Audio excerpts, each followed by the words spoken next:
ଭଣଜାଙ୍କ ଆକ୍ରମଣରେ ମାମୁ ମୃତ୍ୟୁ। ଏଭଳି ଘଟଣା ଘଟିଛି ବଲାଙ୍ଗୀର ସହ ମଧ୍ୟରେ ଥିବା ତୁଳସୀନଗର ପଡ଼ାରେ। ମାମୁଙ୍କୁ କୋଦାଳରେ ଗୋଡ଼େଇ ଗୋଡ଼େଇ ହାଣିକି ହତ୍ୟା କଲା ଭଣଜା।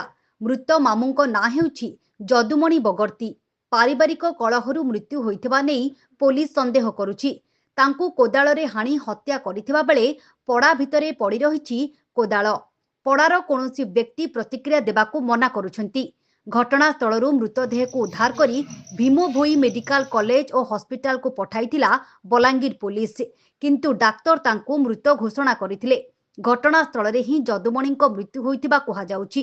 ଏହି ହତ୍ୟାକାଣ୍ଡ ସହରରେ ଚାଞ୍ଚଲ୍ୟ। मोर ना ज्योति प्रकाश बगर्ती रुगड़ीपड़ा बलांगीर तुलसीनगर जेन मृत्यु गले से मोर काका लगबे जदुमणि बगर्ती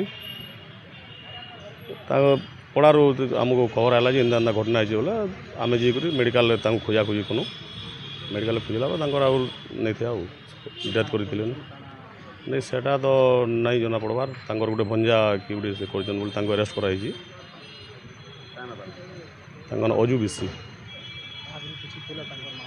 एका साथ रोले से पो कर रखीला बाहा सब कर सब मिसिक रोले आगुरी से